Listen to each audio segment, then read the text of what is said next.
Hello tout le monde!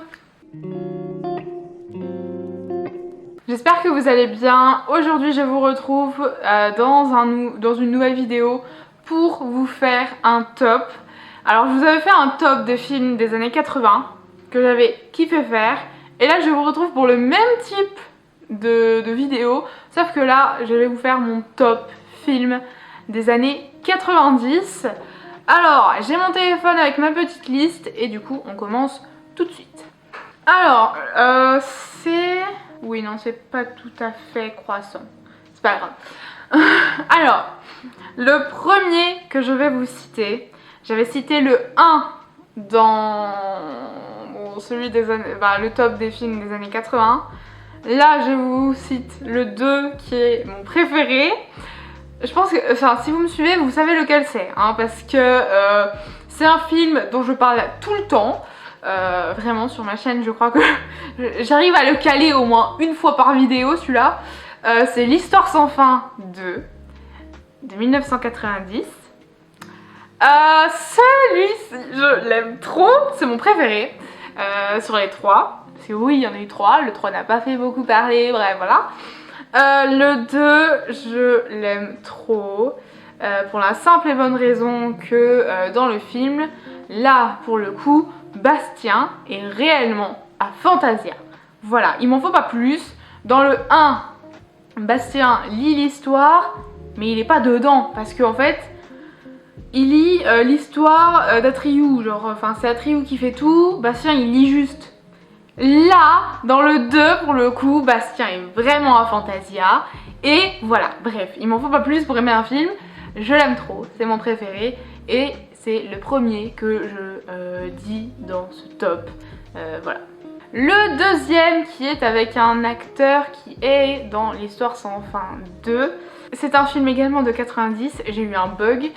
Là, pour le coup, on n'est pas dans le même style. Hein. L'Histoire sans fin, c'est du jeunesse, fantasy, fantastique. Là on part sur de l'horreur. C'est bon? Vous vous êtes calés? 90. Ok, un film de 90 qui est un film d'horreur, un téléfilm d'horreur en 2 parties.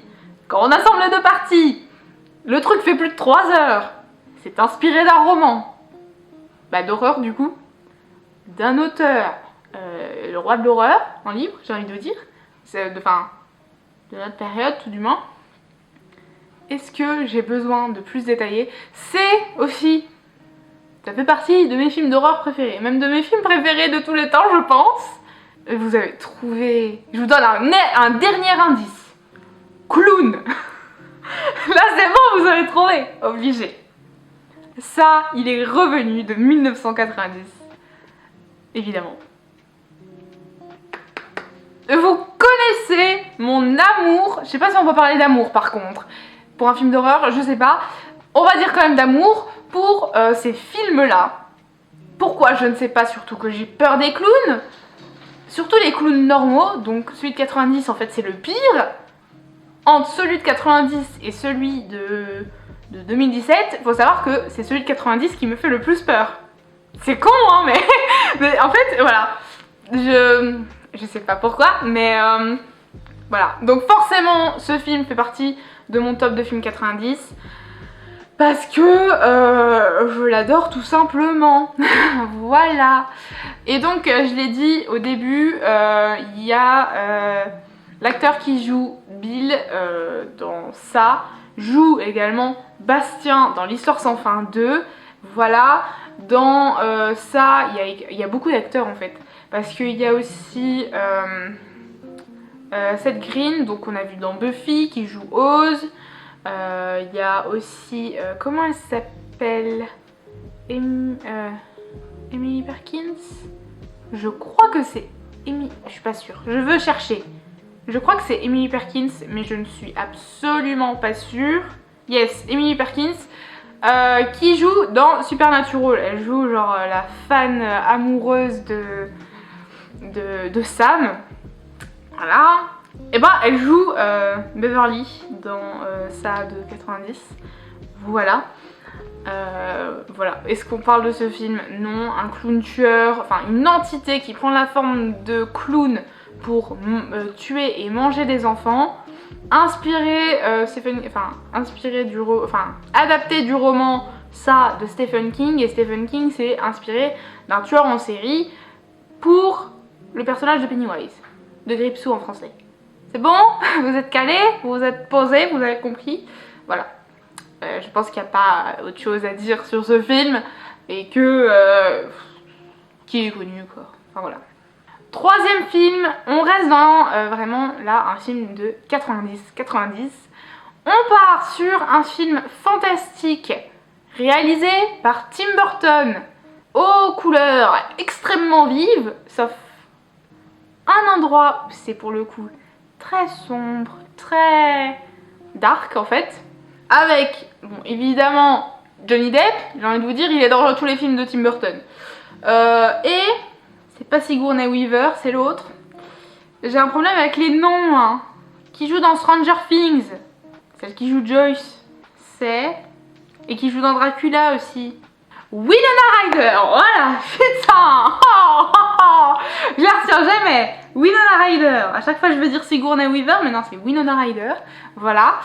J'ai nommé Edouard en main d'argent. Voilà, c'est un film que perso j'aime beaucoup. Je peux pas dire que j'adore, mais je l'aime beaucoup. Comme pratiquement tous les films de Tim Burton en fait, je les aime trop. Après, voilà, l'histoire est belle, c'est mignon, tout ça, voilà. Voilà. Bah, Edouard aux mains d'argent, quoi. Est-ce qu'on en parle? Enfin, bah, je crois que c'est, Edouard aux mains d'argent, quoi. Genre, il a des mains avec des ciseaux et tout, quoi. Enfin, voilà. Je sais pas ce que je peux en dire parce que ça fait un bout de temps que je l'ai pas regardé en plus. Mais je sais qu'il est trop bien et puis voilà. Si vous l'avez jamais vu les gars, vous avez loupé quelque chose parce qu'il est vraiment trop bien. Je me souviens encore de la fin qui m'avait légèrement choquée à l'époque. Mais bon, voilà. Mais non, enfin il est bien quand même. Enfin voilà. Donc voilà. J'étais obligée de le mettre dans ce top parce que bah voilà quoi. Voilà. Quatrième, et là on est sur une trilogie de films plutôt jeunesse avec un côté quand même très dark et très sombre. J'ai nommé La Famille Addams et j'ai noté que le premier était de 91. Je suis ce que j'ai noté, hein, voilà.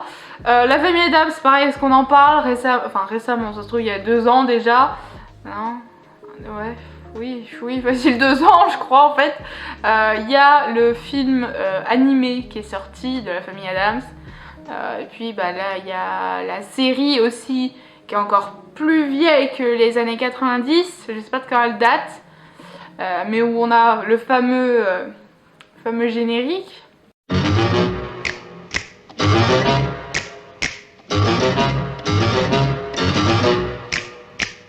Mais voilà, donc La Famille Addams, c'est ce qu'on en parle avec Gomez, Morticia, Mercredi, Fétide, les choses. Je crois qu'on n'en parle pas hein, parce que franchement, voilà quoi. La Famille Addams fait partie de ce top, obligé. Je l'ai beaucoup regardé quand j'étais enfant et j'ai toujours adoré, donc voilà quoi. La Famille Addams. Ensuite, un film inspiré d'un roman, pour ceux qui ne le savent pas, réalisé par le grand Steven Spielberg, avec, comment il s'appelle, Sam Neill, je crois que c'est ça, l'actrice, je crois qu'elle s'appelle Laura, je suis pas sûre, mais il me semble qu'elle s'appelle Laura, je suis pas sûre, mais il me semble, hein, je sais plus, avec des grosses bébêtes. Jurassic Park fait partie de ce top, évidemment. Voilà, j'ai noté qu'il était de 91. Je vais vérifier. Pas du tout, il est de 93. Mais Laura, qu'est-ce que t'as foutu? Bah oui, il est de 93. Mais qu'est-ce que j'ai foutu? Je ne sais pas. Il est de 93 en fait. Je sais pas pourquoi j'ai noté 91. C'est pour ça en fait, ça me paraissait bizarre, 91. Je me suis dit non, c'est pas 91. J'ai voulu vérifier. Il est de 93. Voilà. Bah pareil, est-ce qu'on en parle franchement? Jurassic Park quoi, le parc avec des dinosaures qui n'a même pas été ouvert au final hein. Si on compare à Jurassic World lui il a fini par ouvrir, c'est parti en couille. Jurassic Park, personne, enfin personne n'a connu l'existence de ce truc, sachant qu'il a jamais ouvert en fait. Donc, voilà. Mais est-ce qu'on en parle? Franchement, il est trop bien avec un T-Rex qui s'échappe. Et après avec des vélociraptors. Bah voilà quoi, j'ai envie de vous dire, voilà quoi. Enfin, je pense que tout le monde l'a déjà vu au moins une fois. Parce que bah, c'est logique quoi, c'est quand même un film culte, j'ai envie de vous dire. Donc voilà, mais donc forcément j'étais obligée de le mettre dans ce top aussi parce que bah il est trop bien quoi, voilà. Ensuite, je sais pas au combien cinquième qu'on est, j'ai noté The Mask avec Jim Carrey. C'est un film que j'ai beaucoup regardé étant enfant. Je l'ai toujours adoré. J'ai noté qu'il était de 94. Est-ce que c'est ça? Est-ce que ce n'est pas ça? Je ne sais pas. Au pire, je vous mettrai au montage la vraie date. Mais voilà quoi, The Mask. Est-ce qu'on en parle hein le gars qui trouve un masque très chelou, puisque quand il le met, genre le masque le possède en soi. Voilà quoi, enfin il est trop bien ce film. Il est juste méga bien. Après le chien quand il le met, oh mon dieu, non mais oh là là, c'est trop bien. Genre voilà, je l'ai beaucoup regardé étant petite et j'ai toujours aimé ce film là. Et voilà, enfin, c'est un film à avoir vu au moins une fois. Je sais qu'ils avaient fait le fils du masque, je crois. Je sais qu'à l'époque, quand je l'avais vu sur Gulli, je crois, un truc comme ça.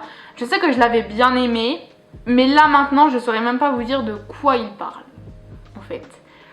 Donc, preuve qu'il était peut-être pas forcément si bien que ça, hein. Parce que pourtant, je l'ai vu quand même plusieurs fois aussi, parce qu'il est passé quand même plusieurs fois à la télé. Mais je me souviens plus de The Mask avec Jim Carrey que de la suite, entre guillemets. Donc voilà, mais The Mask à voir absolument parce qu'il est trop bien. Ensuite, j'ai noté Jumanji, évidemment. J'ai noté qu'il était de 96. Là par contre, je veux vérifier les gars, vraiment. Et là, je vous parle vraiment de l'original, hein, pas des remakes là avec Dwayne Johnson, Jack Black, Karen Gillian et tout. Hein. Non, non, non. Et ben voilà, putain.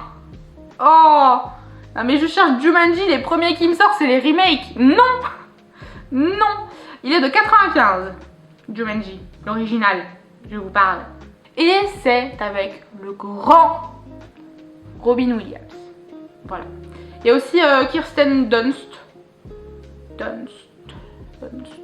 dedans, qui joue MJ dans Spider-Man, la trilogie principale, première, j'ai envie de vous dire, parce que principale première, avec du coup Tobey Maguire dans le rôle de Peter Parker. Voilà, et Robin Williams, est-ce qu'on en parle? Quoique oui, la nouvelle génération, oui, il faut en parler, parce que pas beaucoup de personnes le connaissent, et c'est tellement regrettable, franchement, qu'un acteur comme lui soit pratiquement oublié. Il a joué dans Madame Doubtfire, dans Hook, La Revanche du Capitaine Crochet, il a joué dans Le Cercle des Poètes Disparus, il a joué dans plein de films, il a joué dans La Nuit au musée aussi, c'est lui qui joue Theodore Roosevelt, il a joué dans plein de films.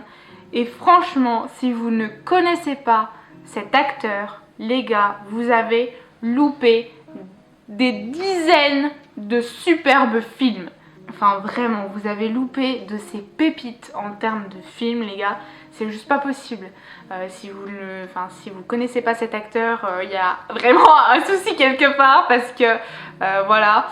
Malheureusement, il nous a quittés il y a déjà quelques années. Je saurais pas vous dire quand, mais voilà, il est décédé.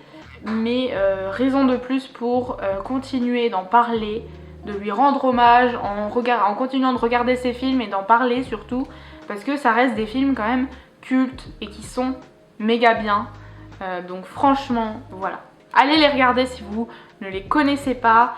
Si vous ne connaissez pas cet acteur, courez encore plus, vous renseignez sur lui, sur les films qu'il a fait, dans lesquels il a joué et tout, parce que vraiment,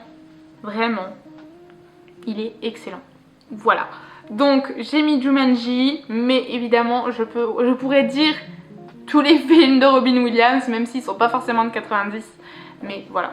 Ensuite, ah bah justement, j'ai mis Madame Doubtfire. J'ai noté qu'il était de 94, donc c'est également un film avec Robin Williams. Là, dans ce film, c'est pourquoi j'en parle un petit peu. On suit tout simplement un couple qui est séparé. Oui, ils sont séparés. Et ils ont plusieurs enfants.